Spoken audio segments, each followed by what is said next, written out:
नमस्कार. आज आपण क्रिसमस स्पेशल इथे केक बघणार आहोत. हा केक बिना अंड्याचा असून आपण हा केक गाजरापासून बनवणार आहोत. आपण गाजराचा हलवा वगैरे तर गाजराच्या सीझनमध्ये बनवून खातोच, पण गाजरापासून असा मावा गाजर केक तुम्ही कधी खाल्ला आहे का? मस्त असा माव्यापासून व गाजरापासून आपण हा केक बनवणार आहोत. खायला एकदम टेस्टी लागतो हा गाजराचा केक. चला तर मग जास्त वेळ न घालवता आपण हा परफेक्ट असा गाजराचा माव्याचा केक बघूया. तुम्ही इथे बघू शकता एकदम स्पॉन्जी असा हा केक झालेला आहे. चला तर मग जास्त वेळ न घालवता आपण रेसिपीला सुरुवात करूया. इथे मी वाटीभर एवढा मैदा घेतलेला आहे. आता इथे आपल्याला ड्राय इन्ग्रेडियंट पहिले मिक्स करून घ्यायचा आहे. आता इथं 1 वाटी मैदा टाकल्यानंतर मी इथे 3/4 वाटी एवढी इथे मिल्क पावडर टाकलेली आहे आणि थोडंसं चिमूटभर एवढं मीठ टाकायचं आहे आणि 1 चमचा एवढी भरून मी इथे बेकिंग पावडर टाकणार आहे. आता हे सगळे ड्राय इन्ग्रेडियंट्स आपल्याला चाळणीने चांगले चाळून घ्यायचे आहेत. तर अशा प्रकारे हे सगळे सुके पदार्थ आपल्याला चाळून एका साईडला ठेवून घ्यायचे आहे. आता जे लिक्विड आहे ते दुसऱ्या भांड्यात आपण बाउलमध्ये करूया. इथे मी अर्धी वाटी एवढं दूध घेतलेलं आहे.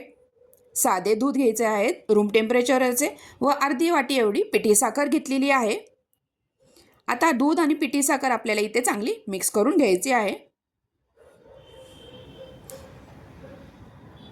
आता दूध आणि चांगलं साखर मिक्स झाल्यानंतर इथे मी 2 चमचे एवढे आपले जे रेग्युलर आपण तेल वापरतो घरात खाण्यासाठी तेल टाकलेलं आहे.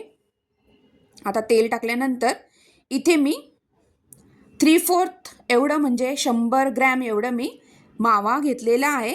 मावा खिसून घेतलेला आहे. तो मावा इथे टाकून आपल्याला चांगलं मिक्स करून घ्यायचा आहे. हा मावा ह्या दुधामध्ये चांगला पूर्ण मिक्स झाला पाहिजे.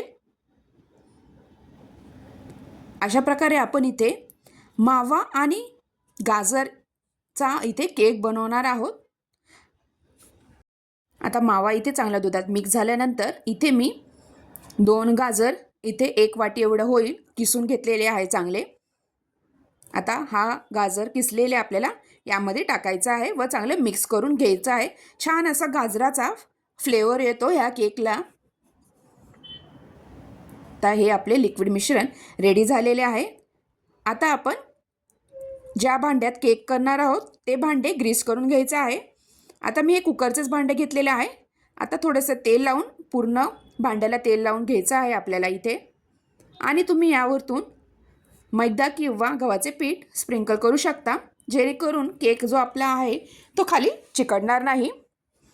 तर पूर्ण भांड्याला तेल लावून झाल्यानंतर इथे मी थोडासा या भांड्याला मैदा स्प्रिंकल करणार आहे. अशा प्रकारे आपले हे केक टिन रेडी झालेले आहे. आता आपण लिक्विड आणि ड्राय इन्ग्रेडियंट मिक्स करूया. आता यामध्ये मी थोडंसं लिक्विडच्या ह्याच्यात 2-3 थेंब एवढे व्हॅनिला इसेन्स टाकणार आहे. तुमच्याकडे जो इसेन्स अवेलेबल आहे तो टाकू शकता किंवा वेलची पावडर टाकली तरीही चालेल. तर हे मिक्स करून घ्यायचं आहे. आता यामध्ये आपल्याला चमचाभर एवढे व्हिनेगर वापरायचे आहे. इथे मी 1 चमचा एवढे व्हिनेगर टाकलेले आहे. इथे आपण दह्याचा वगैरे वापर केलेला नाही, त्यामुळे मी इथे चमचाभर एवढे व्हिनेगर इथे वापरणार आहे. तर व्हिनेगर टाकल्यानंतर चांगलं मिक्स करून घ्यायचं आहे. आता जे आपण ड्राय इन्ग्रेडियंटचं रेडी केले होतं ते सगळं आपल्याला इथे मिश्रण टाकायचं आहे. मैदा व इथे मिल्क पावडर आपण टाकली होती, बेकिंग सोडा टाकला होता. आता हे सगळं चांगलं आपल्याला एक साईडनी डायरेक्शननी चांगलं मिक्स करून घ्यायचं आहे. व साईडला मी कुकरही प्रीहीट करायला ठेवलेला आहे. 10 ते 15 मिनटं आपल्याला कुकर प्रीहीट करून घ्यायचं आहे.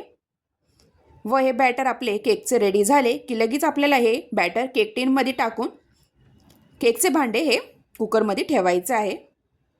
अशा प्रकारे इथे आपलं केकचं बॅटर रेडी झालेलं आहे. आता हे बॅटर चांगलं मिक्स झाल्यानंतर आपल्याला हे केक टिनमध्ये टाकायचं आहे. जे आपण भांड्याला तेल लावून वगैरे ठेवलं होतं त्यामध्ये हे बॅटर टाकून द्यायचं आहे. आता हे बॅटर भांड्यात टाकल्यानंतर आपल्याला थोडंसं टॅप करून घ्यायचं आहे. जर काही एअर बबल असतील तर ते निघून जातील. आता गार्निशिंगसाठी मी थोडेसे काजू असे वरतून लावणार आहे. ऑप्शनल आहे. तुम्हाला अजून काही ड्रायफ्रूट वगैरे टाकायचे असतील तर तुम्ही इथे टाकू शकता वरतून.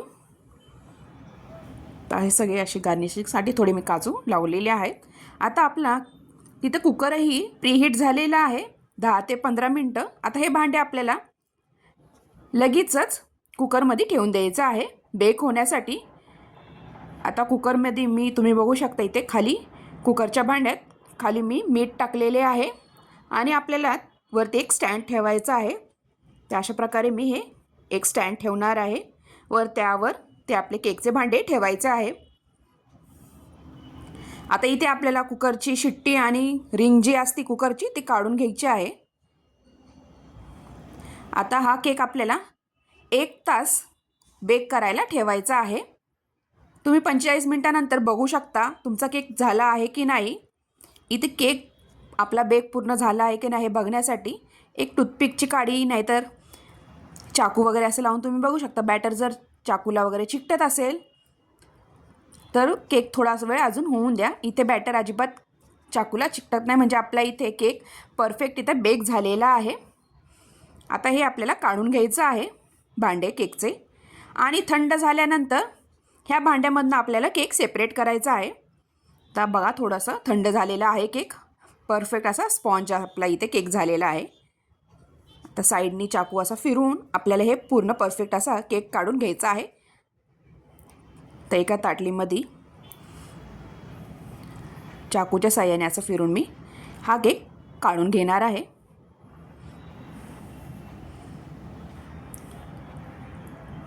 मस्त इथे आपला केक गाजराचा आणि माव्याचा केक परफेक्ट इथे झालेला आहे. टेस्टला अगदी छान लागतो अशा प्रकारे जर तुम्ही गाजराचा केक बनवला तर.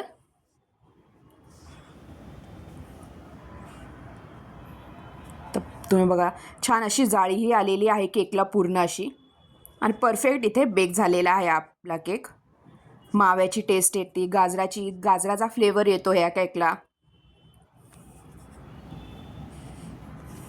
सरळ करून घेऊया. तर तुम्हाला मी हा परफेक्ट असा स्पॉन्ज इथे झालेला आहे केक तुम्हाला कट करून दाखवते. छान अशी जाळी पडलेली आहे या केकला. अशा प्रकारे तुम्ही अशा प्रकारे गाजराचा हा केक नक्की करून बघा. खायला एकदम टेस्टी लागतो. बघा हाताने दाबून दाखवते. एकदम स्पॉन्जी असा केक झालेला आहे हा. वर खायलाही एकदम टेस्टी लागतो. तर कट करून बघा. आता एक पीस तुम्हाला कट करून दाखवते. बघा इथे एकदम परफेक्ट अशी जाळी पडलेली आहे ह्या केकला व टेक्स्चरही एकदम छान आलेलं आहे. गाजराचं फ्लेवर वगैरे तुम्हाला ह्या केकमध्ये दिसेल. अशा प्रकारे तुम्हाला ही रेसिपी कशी वाटली नक्की कमेंटद्वारा कळवा. व ह्या क्रिसमसला व गाजराच्या सीझनमध्ये तुम्ही अशा प्रकारे हा गाजराचा केक नक्की ट्राय करून बघा. अशा प्रकारे तुम्हाला ही रेसिपी कशी वाटली नक्की कमेंटद्वारा कळवा व माझ्या चॅनलला लाईक, शेअर आणि सबस्क्राईब करायला विसरू नका.